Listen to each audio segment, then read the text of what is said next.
And hello, if you are just joining us from watching the premiere of When the Wheels Come Off. Wow, I love it. I've got no words, Gillian, for what we've just watched.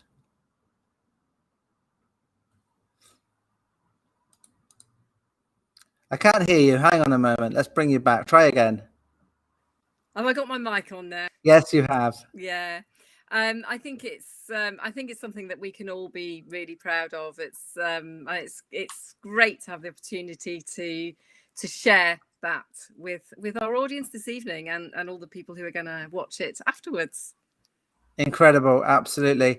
Right, we are going to be here for the next half an hour or so. We want to hear your feedback, any questions. We've got a panel of people here with us. I'm going to welcome back Catherine, who is continuing our BSL interpretation this evening. So thank you, Catherine. Joining us then this evening, we're going to bring everyone on screen to begin with. And then if you have any questions for anyone in particular, we'll be able to put them to them. We're going to introduce our actors first. Joining us this evening, we have Paul Webster. Good evening, Paul. How are you, buddy? Good. And we also have Cherylee Houston as well joining us. Hi, Cherylee. Hello, you're right. Very well, thank you.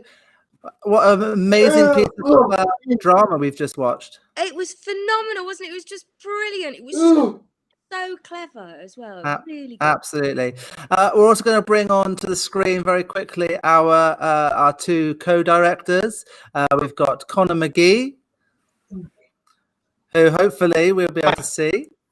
Well, that rhymes. Conor Magee, who we can see. And from the Exeter Northcott Theatre as well, we have Lisa Hudson as well. Good evening, Lisa. Hi, you all right? Yeah, very good. Thank you. Yeah. Wow. So I feel like, like with all those reality TV shows, they always do those follow-on shows. I feel it's like one of those. We're like interviewing the person who got evicted or something, but that's not happening tonight. We're talking about the film. And so we thought it'd be a really good opportunity for people to meet some of the cast and to ask questions, find out from the directors how the process was for them, ask any of us questions. Yeah, so we're here to chat.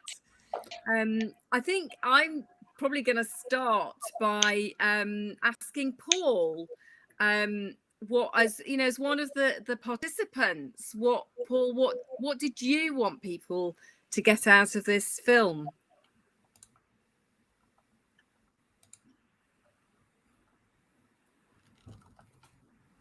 And Paul has frozen on you. Frozen. Oh dear! Just when I was asking him. Okay, so let's hopefully Paul will. We'll let Paul come back in a moment, shall we?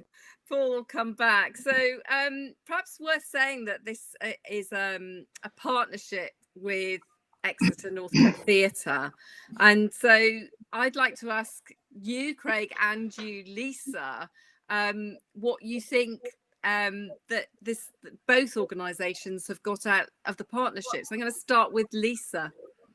Okay, thank you. It's been absolutely terrific to work with Cedar, both physically on the stage last year with Don't Push Me Around, and obviously with our digital work this year. And I think it's fair to say that at the Northcott, we're really thinking about our direction of travel for the next 12 months, and we really want to be hearing new voices, new stories, voices that maybe haven't been heard at the Northcott before. I'm really kind of working on reflecting the diversity of the communities that we serve, and in doing that, really collecting these new stories and new voices, and that's something we've been able to do with our work in Cedar, and we want to reflect that in our participation as well as in our programming. So working with the guys at Cedar has really enabled us to do that, and it's also really challenged us as well. So we've had to think both physically in terms of our use of the building, but also digitally with this project, about how we kind of embrace those voices in a different way. So it's been an amazing experience so far, and we're really excited to work with Cedar again in the future.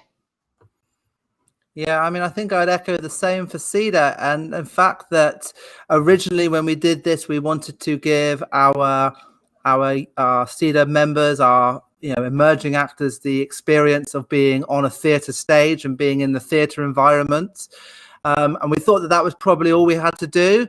But actually, this project has given us a whole new, a whole new Pandora's box of opportunity, I think, for what future drama and performance pieces at Cedar and between Cedar and the Northcott could be.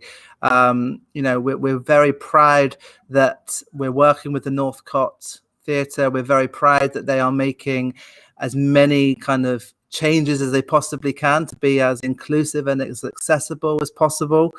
And we really, I mean, this was brilliant. This project was brilliant, but I'm looking forward to getting back onto the stage with some of the changes that I know are being made at the theatre to do another live performance in the future, I'm sure. Absolutely. Thank you both. I think it's really interesting to see how this partnership has grown and what we've been able to achieve so far. So I'm looking forward to what we can achieve together in the future.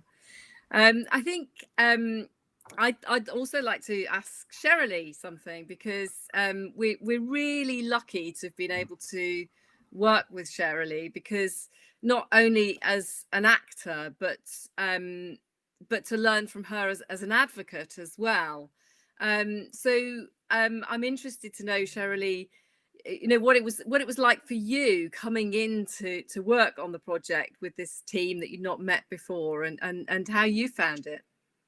I absolutely loved it, Gillian, and I would say I was honoured, and I feel very honoured to work with everybody else, because I think I've learned some bits and pieces project as well that I didn't know, particularly around the way the script was structured as well. Everybody was just so welcoming and so friendly, and what was brilliant is that you set it up so I could come in on and met the company first, and also had the opportunity to talk to Rona and find out how she would play the bit that. Well, she was doing the physical, where I was doing her voice. So it was really interesting to hear from her how she dealt with certain situations as well. I just thought you'd really layered the project and made it very accessible for everybody and very welcoming. So thank you. Oh, that's great to hear. Thank you.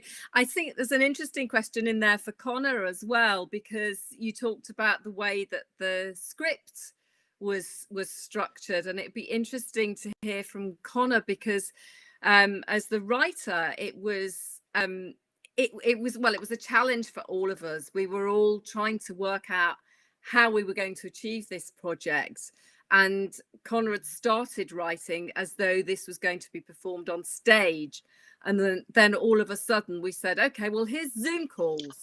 How's this going to work? So it'd be really good to hear from Conor about how he worked with that physical space to create the script that we ended up with.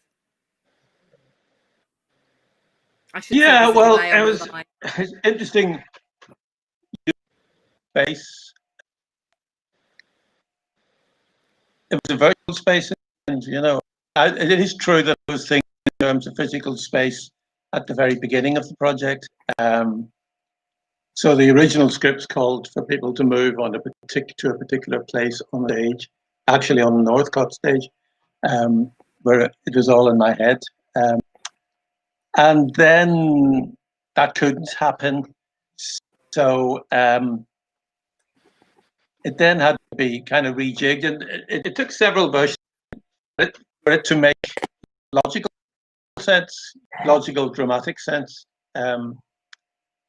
And I was kept on task by Gillian and Lisa about that, who would occasionally say, that doesn't work, let's perhaps rewrite it, So we did that quite a lot, but the storyline sort of wrote itself, and it was based on early interviews that Lisa and I had with the cast before lockdown.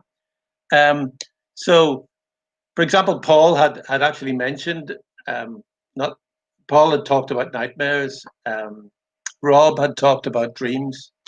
Ashley came in one day, and he can often be quite negative, Ashley, but he came in full of the joys one day, really, you know, and it was Paul who was down, so I kind of worked that in. And in the early sessions, Rona couldn't attend because she was stuck in her flat because of the lift. So when we went virtual, of course, Rona was then able to attend, and so we wrote her in. And knowing the people fairly well now, the writing sort of took care of itself eventually. And there were interesting, kind of challenging things, like the discussion about whether we use Cherylee's voiceover for Rona and stuff like that. You know, the kind of ideas and ethics behind that. But I think decisions most. There's always things you change. Yeah, I think we'd all say that there's always some things that we change. There's always another way to improve it. We've got a couple of questions coming in. Before I get to those, I just wanted to go back to the question that I tried to ask Paul before he froze, which was to ask Paul about what he as one of the participants, what he hoped that people would get out of the film. He's gone again. Oh, has he gone again? Okay. Paul. We will get Paul's answer eventually. So instead, I'm just there's a question from Rob Wynn, who said, well done, which is really nice. Thanks, Rob. He said it was a moving piece of work. He wants to know how the actors feel about performing their parts individually without seeing the other actors. Unfortunately, we can't see Paul at the moment to answer this one, but perhaps it's something that we could ask Cherylee. Yeah, it's really different actually, because that's the delight of a rehearsal room, isn't it, Gillian? The fact that you have that energy and connection with everybody, and you see what they're doing, and that sort of inspires you to add layers to what you do. But actually, it was all right, because what you did was ensure that we'd communicated and met, and had the script, and having met the other actors, then I knew who was playing which part as well, which really did help. And yeah, being able to imagine them, and I think also because Conor gave me such a brilliant detailed background to everybody and the group and the characters, and the story that everybody wanted to tell, that was really helpful. But it's a different skill when you're not. It's just a massive learning curve, isn't it, to do something and try and keep that connection as well. Yeah, I think because that's an important part of the project, is the connection between people. And I think, for everybody that was everybody in the country, that's been a real issue about how to keep connected with people. And we're all finding new ways to do that. So it's great that we were able to make the connection with you, because I think had we not been working remotely, that would have been harder, because we've been courting you for a while to try and get you involved in different projects, and we hadn't quite managed to make it work. And then lockdown came, and actually working remotely was the ideal way for us to work with you. So thank you.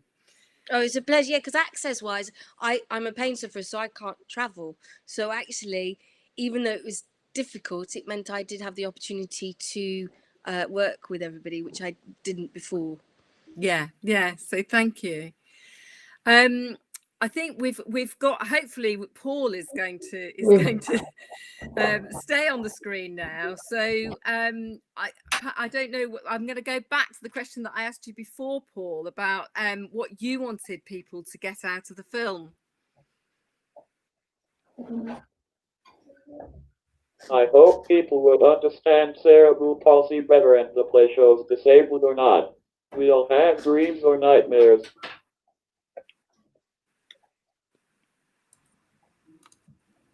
Oh, we all moved around. I hope people would understand cerebral palsy better and the play shows, disabled or not. We don't have dreams or nightmares. And nightmare obviously was one of the things that featured in the film. We also had to be one of the more scariest scenes of the production, I think. I know. I was scared when I was editing it. We've got a question here from Karen, who's asking, asking us, we think it's a bit of a challenge to us, I think, maybe about how we get this out so that other people like policymakers have a better understanding of these challenges. And certainly we're going to be working to get this film out to as many people as possible. We've been really focused on pulling it together over the last few weeks, and now we're going to have a big push to try and get as many people as possible to see it. I don't know if you've got any thoughts on that, Craig. We're gonna, yes, I mean, exactly what you said. We're gonna continue sharing it a lot because it is a very powerful piece of drama, and each of the stories that everybody tells within it, they're all different, but they all have that one common link, and that common link isn't going to go away when the rest of society are back out in the wider world. And actually, I think Cherylee put it best in one of the talks that she did for us recently, where she said, you know, you're seeing what life is like for disabled people 24/7 now in lockdown, and we've been living with it since day dot. And I think the film shows that really, really well. So we're just going to keep pushing it and getting it out there. We're very lucky that we had some fantastic media attention this week. We've got some more to come. We know that ITV are going to be featuring the piece very soon as well. And the more that we can get the message out there, the more that we can kind of do. I mean, there are lots of organizations and people out there that are championing disabled people, but you know, we truly believe in actually being disabled people being enabled to do it for themselves, rather than other people saying, do you know what disabled people need? They need it fixed like this, because actually, you know, with the right sort of support, it can be done by them as well. Thanks, Craig. We've got another question here from Kelly, who's saying, was there anything surprising you discovered whilst making the film? Which I think I think there were lots of surprises for all of us, because we were on a bit of a journey of discovery to find out how we were going to achieve this project. But perhaps it'd be good to ask Lisa to say if she first of all, if she had any surprises, and then go around and ask everybody, because I'm interested to know the answers. I think the one thing, and I think Conor will agree with me as well, the one thing that we were really surprised by was the difference between seeing our emerging artists working on the stage and seeing them working on film. And I think that's really key, the idea of emerging artists, because I think it's fair to say that when we first started working on the Northcott stage, our CEDA participants were participants. But I think we've seen from, I'm sure people who've just watched the film would agree, that actually what we're seeing now are emerging artists. And I think Rona is a really, really good example of that. There are some absolutely beautiful moments of acting when she's looking out of the window in her monologue. And we were, I don't know why we were surprised, because we knew that we were working with a very talented group of people, but I think it was the medium really highlighted that. The medium of film really helped us to kind of push them and hone their skills, and it's allowed us all to celebrate the fact that they're really kind of progressing and moving forward and with their creativity and their skills. So I think certainly, yeah, that the media, although it presented its challenges, and I'm sure Gillian, you can talk perhaps about how we actually went about directing, filming, but yeah, for me that the surprising thing was how much freedom it gave us by using film instead of being on the stage. Yes, thank you. I wonder whether Conor would like to say, as the other director, what his thoughts were about, what surprised him most about the process.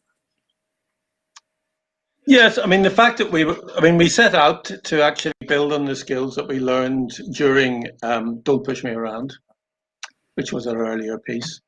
And we wanted to make a complicated piece of theatre and drama, but we wanted to improve acting skills. I think we've done that, and at least at the level at which we were able to do that. And I think, Lisa, I think the medium helped us because, you know, we could say, look, can we just do that again? You know, can we try it a different way? And at times the actors there's different ways of doing things as well. So it was just a move forward. I don't suppose it surprised me that much. I think the extent to which it surprised me a little, that and the fact that I didn't know Gillian was a good singer. You know? Yeah, that was a good thing to discover, wasn't it? Yeah, that was a great thing to discover. I think one of the interesting things as well that that we found out when we were filming is that well, it was I perhaps should first say that it was a really complicated process. So we were still sort of in semi-lockdown, and the way that we did it is that Craig was filmed a lot of all the scenes which you see in Zoom, and the scenes with Rona. And so Craig was in Rona's kitchen filming her, and I was on the other end at home via a Zoom call looking at Craig's phone via Zoom, so that I could see this kind of double layer of what was going on, and then saying to Craig, right, you need to move the camera slightly to the left, no, not that far to the left. And we had this really complicated way of trying to explain exactly the camera angle that I wanted. So it was a really interesting way to do it. But I think one of the interesting things in the edit that I found, you know, I had to work out how to do this. So Paul is on the panel. Paul uses a voice machine. And so if you ask him a question, it takes him a while to program it in and then to play the answer. So you need to wait for that to happen. So in editing the film, I had to decide, do I leave in all those pauses, and are all those pauses as long as they are in real life? Or do I make them slightly shorter? Or do I get rid of them completely? And I had to make a decision about how to do that in the edit. And what I did was I made some of them a bit shorter, but some of them were kind of real life length. So I just reduced a little bit of the time, but I still wanted people to have a feel of what it's like to have a conversation with Paul, or with anybody who's using one of those machines, that you need to leave a little bit of time for the answer to be programmed in, and then to hear it. And then, as often happens when Paul plays his answers, we don't quite catch that, and then he has to play the answer again. So yeah, that was an interesting challenge for me.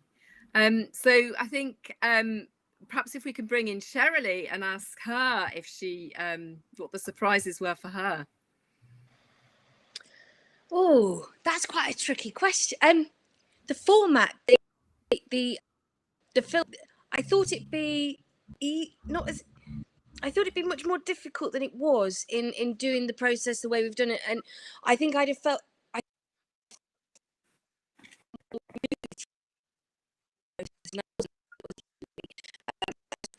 everybody was so welcoming. I think it really shows that however you approach a project, even with those constraints, it produced a really brilliant piece of work. And actually those constraints of isolation and distancing, etc., gave it a very different piece of work. But so it just felt like everybody really pushed their boundaries and their standards to really achieve. And I think it's a bit like what Conor said. In a way, film gives you that different medium of being able to go again and go again and go again and hit it for the right one, and then you've got that one. Whereas on stage you have to do so much of a rehearsal to get that point, to make sure you can hit that point every time.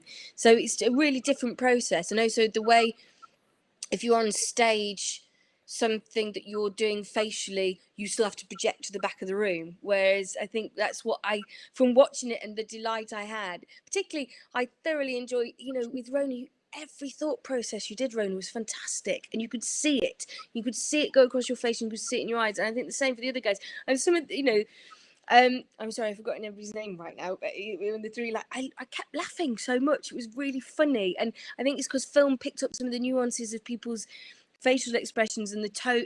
So you had the facial expressions with the tone and then the visual. It was very clever. Yeah, I think it's interesting the difference in the experience for the actors and the experience for the audience at the end of it.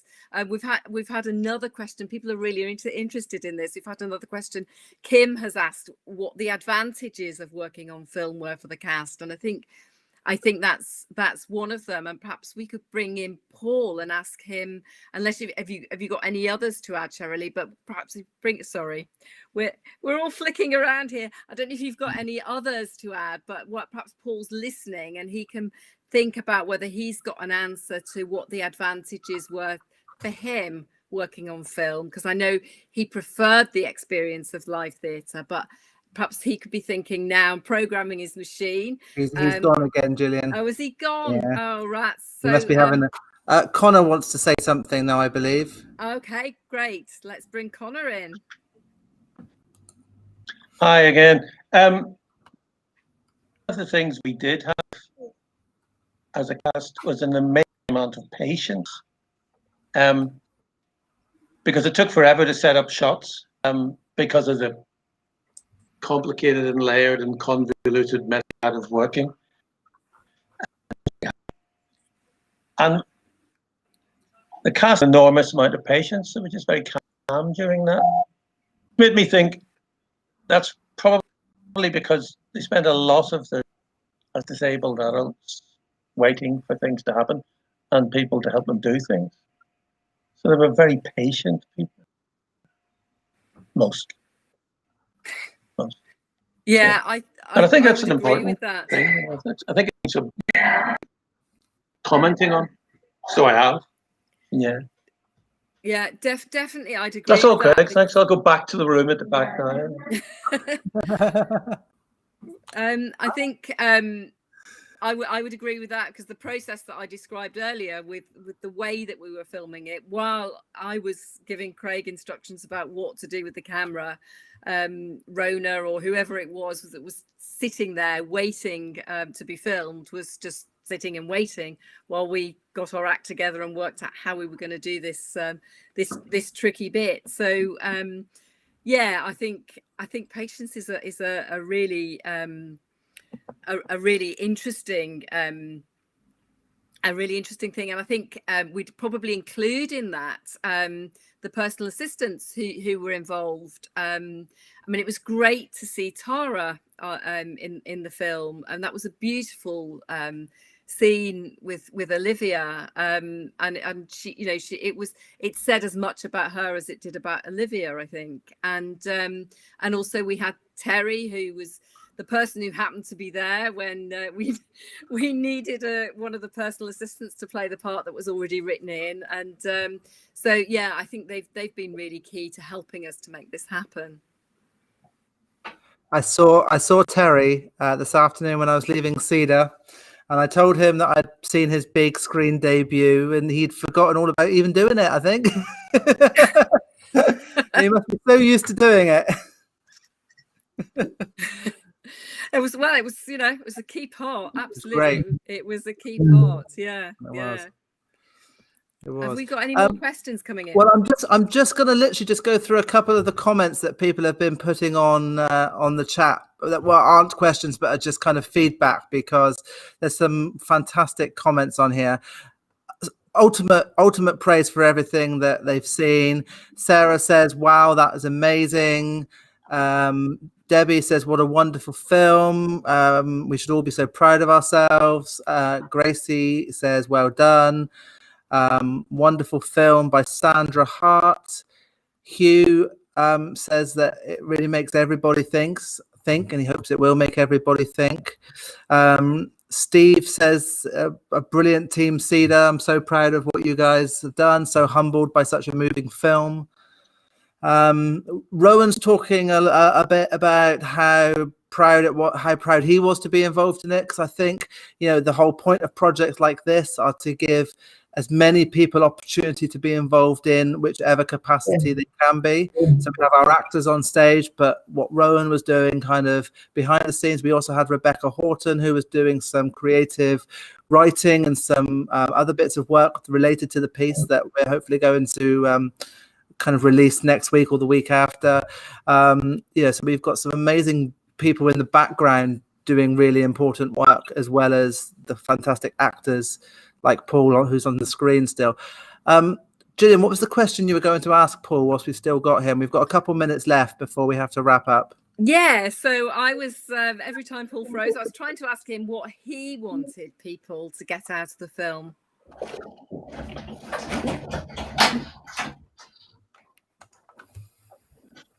I hope people would understand cerebral palsy better and the play shows, disabled or not. We don't have dreams or nightmares. And the other question was whether there were any surprises for you in this process of working with film rather than working on stage.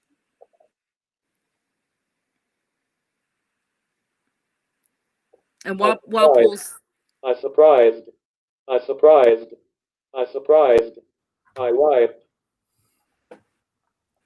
I have done some acting at school and I really enjoyed it.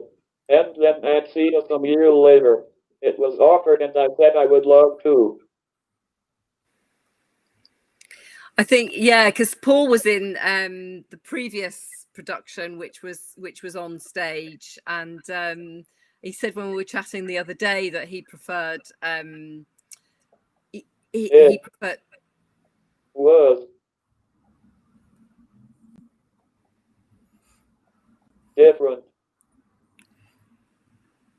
It was very different. It was very different. And Sorry, I was